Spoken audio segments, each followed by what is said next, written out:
विद्वान Lloyd George के अनुसार सरकार ही वित्त है। बजट के मुख्य सिद्धांतों को देखते हैं तो पहले सिद्धांत के रूप में हम ये देखते हैं कि बजट संतुलित होना चाहिए। बजट निर्माण का उत्तरदायित्व तो कार्यपालिका के पास होना चाहिए। आय तथा व्यय को उसी वर्ष के बजट में सम्मिलित किया जाए, यह इसका तीसरा सिद्धांत है।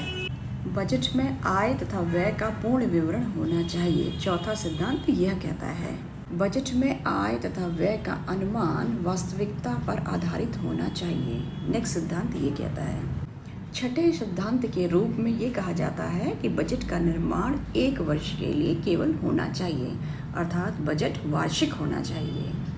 सरकार के संपूर्ण आय तथा व्यय को इकट्ठा करके विभागों द्वारा लेकर के एक साथ एक ही बजट में प्रस्तुत किया जाना चाहिए। बजट को अवसान नियम पर आधारित होना चाहिए। बजट के सिद्धांतों को देखने के बाद हम बजट के कार्यों को देखते हैं। पहला कार्य है जवाबदेही, दूसरा कार्य है प्रबंधन, तीसरा कार्य है योजना बनाना और चौथा कार्य है बजट का नियंत्रण करना। बजट के वर्गीकरण तथा क्लासिफिकेशन को देखने पर हमको कई वर्गीकरण दिखाई देते हैं। पहला है परंपरागत वर्गीकरण और या विषय आधारित वर्गीकरण, दूसरा है कार्यात्मक वर्गीकरण और तीसरा है आर्थिक वर्गीकरण। भारत में हम बजट निर्माण की प्रक्रिया को देखते हैं तो हम 5 स्टेप्स को देखते हैं। पहला स्टेप है बजट की तैयारी, प्रिपरेशन ऑफ बजट।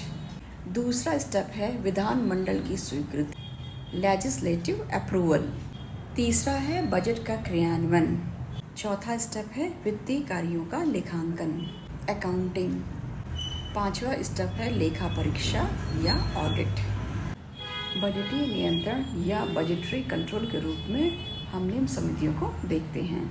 लोक लेखा समिति, पब्लिक अकाउंट्स कमेटी पहली समिति है। प्राक्कलन समिति, एस्टिमेट कमेटी दूसरी समिति है। तीसरी समिति के रूप में हम सरकारी उद्यम समिति को देखते हैं, the committee of public undertaking. इसके अतिरिक्त लेखांकन तथा लेखा परीक्षण का काम होता है, मतलब अकाउंटिंग और ऑडिटिंग का काम बजट के अंतर्गत आता है।